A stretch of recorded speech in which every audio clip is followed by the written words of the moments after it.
அனைவருக்கும் வணக்கம். திரும்பவும் இன்றைக்கு ஒரு செய்தியோடு உங்களை சந்திப்பதில் ரொம்ப மகிழ்ச்சி. இன்னைக்கு என்ன செய்தியை பற்றி பேச போகிறோம் அப்படின்னா, தீக்கதிர் நாளிதழில் ஒரு செய்தி ஒன்று வந்திருக்கு. கனகராஜ் அவர்கள் எழுதியிருக்கிறார். ஏழைகளை உறிஞ்சி குவிக்கப்பட்ட செல்வத்தை மறு விநியோகம் செய்ய உரத்த குரல் எழுப்புவோம் அப்படிங்கிறது அந்த கட்டுரை. கடந்த சில தினங்களாக 2ஆம் கட்ட தேர்தல் ஒட்டி நடைபெற்ற தேர்தல் பிரச்சாரங்களில் பிரதமர் மோடி முன்வைத்த மிக முக்கியமான விமர்சனம் என்பது, காங்கிரஸ் கட்சி ஆட்சிக்கு வந்துருச்சுன்னா நாட்டில் இருக்கக்கூடிய இந்துக்களை சொத்துக்களை எல்லாம் பறிமுதல் பண்ணி இஸ்லாமியர்களுக்கு கொடுத்துருவாங்க அப்படிங்கிறது. இன்னொன்று, இந்த நாட்டினுடைய வளங்கள் முதன்மை அதிகாரம் வந்து இஸ்லாமியர்களுக்கு அப்படின்னு காங்கிரஸ் சொல்லுது அப்படின்னு சொல்லி பிரச்சாரங்களை முன்வைத்தார். மோடியினுடைய இந்த விமர்சனத்திலிருந்து நாம் கவனிக்க வேண்டியது என்ன அப்படின்னா, செல்வ குவிப்பும் அதை ஒட்டிய பங்கீடும் அப்படிங்கிறது. மோடி வந்து அது இந்து இஸ்லாமியர்கள்னு ஒரு ப்ரொபகண்டா பண்ணாலும், உண்மையில் செல்வ குவிப்பை நாம் எப்படி பார்க்கிறோம் அப்படிங்கிற ஒரு பார்வை நமக்கு இருக்கணும் அப்படின்னு நான் நினைக்கிறேன். அதன் அடிப்படையில் இந்த கட்டுரை என்பது எழுதப்பட்டிருக்கிறது. இந்த கட்டுரை ஆரம்பிக்கும் போது உள்நோக்கத்தோடு மோடி அவர்கள் பேசி இந்த பிரச்சாரத்தை செஞ்சிருக்கிறாருன்னு அவர் கட்டுரையாளர் ஆரம்பிச்சிருக்கிறாரு. நம்ம செல்வம் அப்படின்னு வரும்போது அடிப்படையில் நாம் புரிந்து கொள்ள வேண்டியது, பணம் இருக்கிற ஒருத்தங்க, பணம் இல்லாதவர்கள். இதுதான் இந்த ஒரு விஷயம்தான் செல்வ குவிப்பும் செல்வம் விநியோகம் செய்யப்பட வேண்டியதும் அப்படிங்கிற நிலையை நோக்கி நகர்வதற்கு பேசுபொருளாக இருக்க வேண்டிய முக்கிய அம்சமாக நான் புரிஞ்சுக்கிறேன். மோடி ஆட்சியில் நடந்தவையாக இந்த கட்டுரையில் பட்டியலிடப்பட்டு, உண்மையில் செல்வம் என்பது யாரிடம் இருக்கிறது, யார்கிட்ட கொண்டு போய் அதை சேர்க்கணும் அப்படின்னு இந்த கட்டுரையாளர் குறிப்பிட்டிருக்கிறார். அவர் இந்த கட்டுரையில் இந்த அடையாளத்தோடு, எந்த ஒரு அடையாளத்தோடும் இவர்களை குறிப்பிட்டு, இவர்கள் இந்துவோ இஸ்லாமியர்களோ இன்னும் பிற அடையாளம் கொண்டவர்களோ அப்படின்லாம் குறிப்பிடாமல், நிஜத்தில் செல்வம் யாரிடம் இருக்குது, அந்த செல்வங்கள் எங்கு போகணும் அப்படிங்கிற அளவில் இந்த கட்டுரை என்பது எழுதப்பட்டிருக்கு. இதில் ஆரம்பிக்கும் போது எப்படி போட்டிருக்காரு அப்படின்னா, உண்மையில் மக்களுடைய செல்வங்களை இந்த காலத்தில், அதாவது இந்த 2 ஆட்சி காலத்தில் பிரதமர் மோடி அவர்கள் கார்ப்பரேட்டுக்கு கொடுத்துருக்கிறாரு அப்படின்னு சொல்லியிருக்காரு. அதாவது மக்களுடைய சொத்துக்களாக இருக்கக்கூடிய பொதுத்துறை நிறுவனங்கள் அழிக்கப்பட்டு அந்த சொத்துக்கள் எல்லாமுமே வந்து கார்ப்பரேட்டுக்கிட்ட கொண்டு போய் ஒப்படைச்சிருக்கிறாரு பிரதமர் மோடி. உண்மையில் மக்களுடைய சொத்துக்கள் பறிபோயிருப்பதாக மோடி வந்து கவலைப்பட்டால், உண்மையில் அதை செய்தவரே அவர் தான் அப்படிங்கிற குற்றச்சாட்டு இந்த கட்டுரையில் வைக்கப்பட்டிருக்கிறது. என்ன அப்படின்னா, ஒரு நாட்டினுடைய செல்வம் என்பது பல வரிகளின் மூலம் கிடைக்கும். கார்ப்பரேட் டேக்ஸு, அதே மாதிரி மக்கள் மீது விதிக்கக்கூடிய நேரடி வரிகள், மறைமுக வரிகள் அப்படின்னு. மோடியினுடைய ஆட்சி காலத்தில் 2019 கார்ப்பரேட் டேக்ஸ் வந்து 30% 22% குறைக்கப்படுகிறது. அது கரோனா வந்து ஒரு காரணமாக சொல்லப்பட்டுச்சு. இருந்தாலும் அதற்கப்புறம் எங்கேயுமே வந்து அவர்களுக்கான கார்ப்பரேட் டேக்ஸ் அதிகரிக்கப்படலை. ஆனால் வருமான வரி தொடர்பாக சாதாரண மக்கள் கட்டக்கூடிய விகிதம் என்பது இந்த கணிசமான இடங்களில் வருமான வரி செலுத்தக்கூடியவர்களுடைய எண்ணிக்கை அதிகரிச்சிருக்கு அப்படின்னு மத்திய நிதியமைச்சகமே சொல்லியிருக்கு. இவர் என்ன சொல்கிறாரு, கட்டுரையாளர் என்ன சொல்ல வராரு அப்படின்னா, கார்ப்பரேட் டேக்ஸை வந்து கம்மி பண்ணதன் மூலமாக கிட்டத்தட்ட ஆண்டு ஒன்றுக்கு மட்டும் 1.84 லட்சம் கோடி ரூபாய் கார்ப்பரேட்டுக்கு தாரை வார்க்கப்பட்டிருக்கு அப்படின்னு குற்றச்சாட்டு வைத்திருக்கிறார். இது இல்லாமல் கடந்த 9 ஆண்டுகளில் 2014 2023 வரைக்கும் மட்டுமே 14.56 லட்சம் கோடி ரூபாய், இப்போ கிட்டத்தட்ட 14.5 லட்சம் கோடி ரூபாய் வந்து கார்ப்பரேட் டேக்ஸ் அப்படின்னு சொல்லி ரத்து பண்ணியிருக்கிறாங்க. கிட்டத்தட்ட அதே மாதிரி இந்த கார்ப்பரேட் டேக்ஸ் சொன்னோம் இல்லையா, அந்த டேக்ஸில் வந்து 6 ஆண்டுகளில் 11 லட்சம் கோடி ரூபாய் தள்ளுபடி செய்யப்பட்டிருக்கிறது. மற்ற எந்த சலுகைகள் அதெல்லாம் தவிர்த்து விட்டு பார்த்தாலே கிட்டத்தட்ட 25 லட்சம் கோடி ரூபாய், 25.5 லட்சம் கோடி ரூபாய் வரைக்கும் கார்ப்பரேட்டுகளுக்கு தாரை வார்க்கப்பட்டிருக்கு. சரி, இவ்வளவு பணத்தை கார்ப்பரேட்டுக்கு ஒரு கவர்மெண்ட் எடுத்து கொடுக்குது அப்படின்னா, அதன் மூலம் வரக்கூடிய நட்டத்தை அது எப்படி ஈடுகட்டுவாங்க அப்படின்னா, ரொம்ப எளிமையான பதில் நம்ம நாட்டை பார்த்தபோது என்ன தெரியுது அப்படின்னா, அது எல்லாத்தையும் சாமானிய மக்களின் தலைகளில் இந்த அரசு சுமத்தி இருக்கிறது அப்படிங்கிறது. எப்படி அப்படின்னா, கிட்டத்தட்ட இந்த 9 ஆண்டுகளில் மட்டும் 30 லட்சம் கோடி ரூபாய் வரிகளின் மூலம் மக்களிடமிருந்து இந்த அரசு வாங்கியிருக்குது. பிரதமர் மோடியின் அரசு வரி விதித்து அவர்களின் தலைகளின் மீது சுமைகளை ஏற்றி வைத்து அந்த வரிகளை 30 லட்சம் கோடி ரூபாய் வரைக்கும் கலெக்ட் பண்ணியிருக்கு. இன்னொரு பக்கம் கார்ப்பரேட்டுகளுக்கு 25.5 லட்சம் கோடி ரூபாய் வரைக்கும் தள்ளுபடி பண்ணியிருக்கு அப்படிங்கிறது. இந்த 10 ஆண்டுகளில் நிறைய விலைவாசிகள் என்பது உயர்ந்திருக்கு நம்ம பார்க்குறோம். பெட்ரோல் டீசல் விலை என்பது உயர்ந்திருக்கு. மாநிலங்களுக்கு நிதி கொடுப்பதிலிருந்து தப்பிப்பதற்காக செஸ் வரி போடப்பட்டிருக்கு. ஜிஎஸ்டி அப்படிங்கிற ஒரு வரி போடப்பட்டு ஒரே பொருளுக்கு பல முறை வரிகள் வாங்கக்கூடிய ஒரு சூழல் என்பது ஏற்பட்டிருக்கு. இது இல்லாமல் நம்ம ஒரு பணத்தை சேமிக்கணும் அப்படின்னு போய் பேங்க்ல போடுறோம் அப்படின்னா அதை வைப்பு தொகைக்கு வரக்கூடிய வட்டி, அந்த வட்டிக்கும் சேர்த்து வட்டி கட்ட வேண்டிய ஒரு சூழல். பேங்க்ல அக்கௌண்ட் ஓப்பன் பண்ணோம் அப்படின்னா மினிமம் பேலன்ஸ் இல்லைன்னு சொல்லி பணம் பிடிச்சிக்கிறது. ஒருவேளை நம்ம ஏடிஎம் கார்டு யூஸ் பண்ணோம் அப்படின்னா 4 ஸ்வைப் பண்ணதுக்கப்புறம் ஒவ்வொரு ஸ்வைப்புக்கும் 25 ரூபாய் சார்ஜ் பண்ணி அதை ஏழை மக்கள்கிட்ட இருந்து உருவுறது அப்படின்னு நிறைய விஷயங்கள் பார்த்துருக்கோம். உணவுப் பொருட்கள் மீதான ஜிஎஸ்டி, அரிசிக்கு 5% ஜிஎஸ்டி, நாம் சாப்பிட்ற ஒவ்வொரு பருக்கைக்கும் வரி கட்டி சாப்பிட வேண்டிய சூழல் அப்படின்னு நிறைய வரிகள் என்பது இந்த சமயத்தில் மக்கள் மீது சுமத்தப்பட்டிருக்கு. இன்னொரு பக்கம் மறைமுக வரிகள் என்பதும் அதிக அளவு இன்டைரக்ட் டேக்ஸ் கட்டக்கூடிய ஒரு நாடாக இந்தியா என்பது மாறி இருக்கு.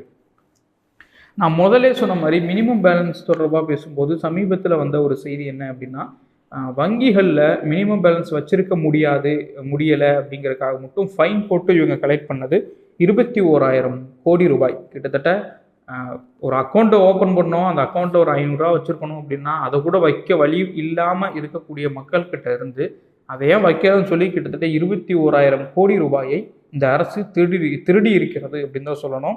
இன்னொன்று ஏடிஎம் சார்ஜஸ், எஸ்எம்எஸ் சார்ஜஸ், அப்புறம் அந்த சார்ஜ் இந்த சார்ஜ் இதெல்லாம் சொல்லி இவங்க எடுத்தது 35,000 கோடி ரூபாய். அப்போது மக்களுடைய செல்வங்கள் பறிபோகிறது, மக்களுடைய செல்வங்கள் இங்கே கிடைக்கிறதில்ல, அவங்க அந்த செல்வத்தை அனுபவிப்பதில்லை அப்படின்னா அதெல்லாம் யார் எடுத்துக்கிட்டாங்க அப்படின்னா அரசு மூலமாக கார்ப்பரேட்டுகள் எடுத்துக்கிட்டாங்க அப்படின்னு தெரிய வருது. இதில் இஸ்லாமியர்களோ அல்ல இன்னப்பிற மதத்தவர்களோ சிறுபான்மையினரோ அவங்களும் சேர்த்து தான் இதில் பாதிக்கப்பட்டிருக்காங்க. ஹிந்துன்னு சொல்லி இந்துக்கள் இருந்து பறிக்கப்பட்ட இவ்வளவு தொகைகளும் யார்கிட்ட போயிருக்கு அப்படின்னா வேறொரு பக்கம் போயிருக்கு.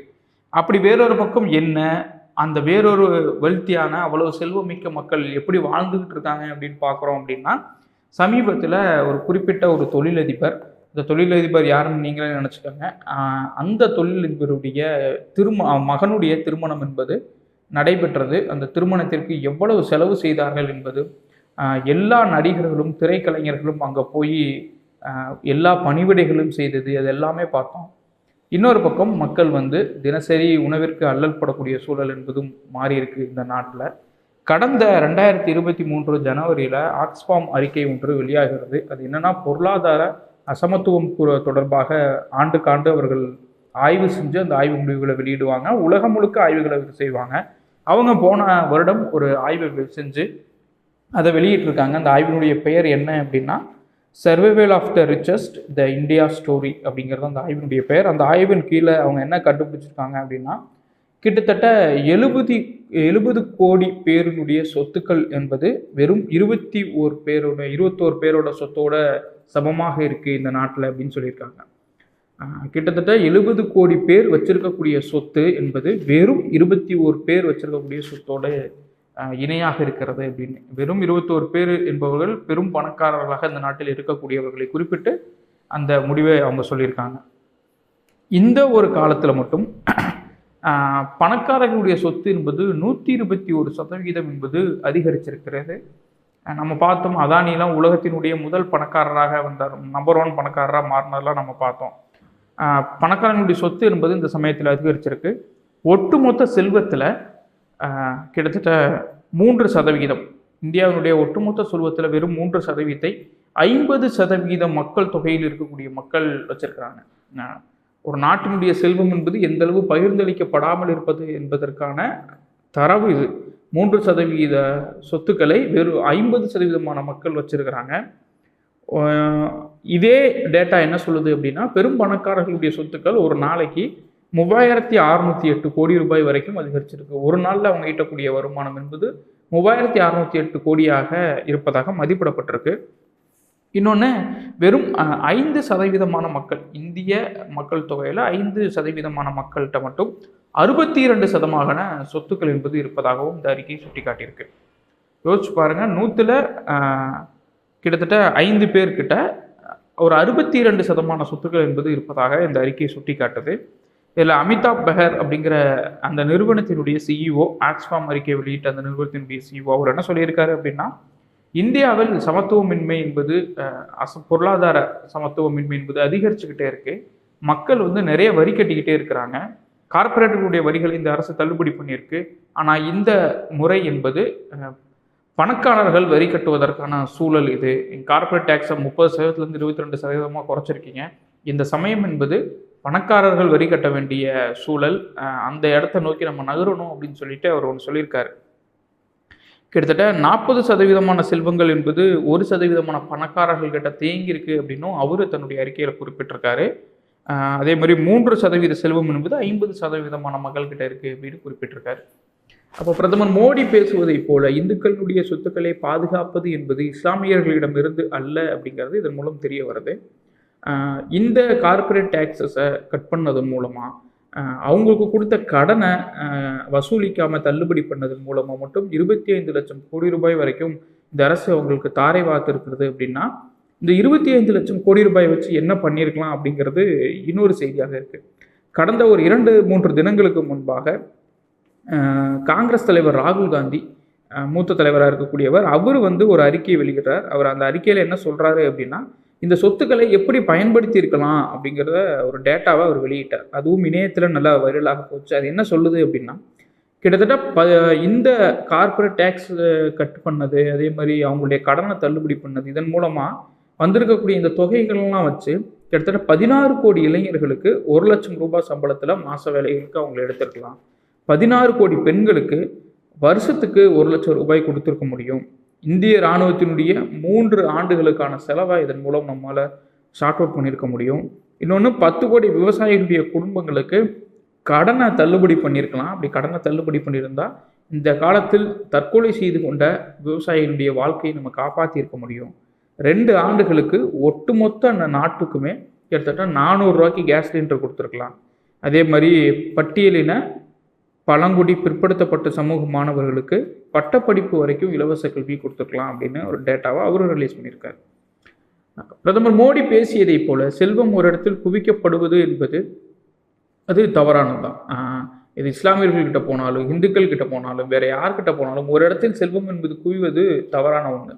ஆனால் அதற்கு காரணம் வந்து வெறும் மத அடையாளம் மட்டும் என்று சுருக்குவது என்பது பிரதமர் மோடியினுடைய அவர் மன அழுக்குகளை காட்டுது. உண்மையில் இந்த நாட்டு மக்கள் பொருளாதார சமத்துவத்தை பெற வேண்டும் என்றால் பிரதமர் மோடி கார்ப்பரேட்டுகளுடைய அந்த குவிந்திருக்கக்கூடிய செல்வங்களை எடுத்து மக்கள்கிட்ட கொடுக்கணும். அதை அவர் செய்ய மாட்டார். அதற்கு பதிலாக பொதுத்துறை நிறுவனங்களை விற்பது, மக்களுடைய தலைகளில் வரிச்சுமைகளை ஏற்றுவது அப்படிங்கிற நடவடிக்கைகள் மட்டும்தான் செஞ்சுக்கிட்டு இருக்காரு. உண்மையில் அவர் காங்கிரஸ் மீது வைத்திருக்கக்கூடிய அந்த விமர்சனம் என்பது நீர்த்து போகக்கூடியது ஒன்றது என்றாலும் அதை தாண்டி பொருளாதார பலன்களை வெறும் அடையாளத்தோடு மத அடையாளங்களோடு பொருத்தி பார்த்துவிட்டு உண்மையில் நிஜத்தில் இருக்கக்கூடிய பிரச்சனைகளை நாம் தவறப்பட்டு விடக்கூடாது அப்படிங்கிறதான் இதில் நாம் புரிந்து கொள்ள வேண்டிய செய்தியாக இருக்கிறது. இந்த கட்டுரையை முடிக்கும் போதுமே கூட கட்டுரையாளர் என்ன சொல்லி முடிச்சிருக்கிறாரு அப்படின்னா, வருமானம், சொத்து பங்கீடு, மறுபங்கீடு குறித்த விவாதங்கள் சரியான திசையில் செல்வதை உத்தரவாதப்படுத்த வேண்டும்.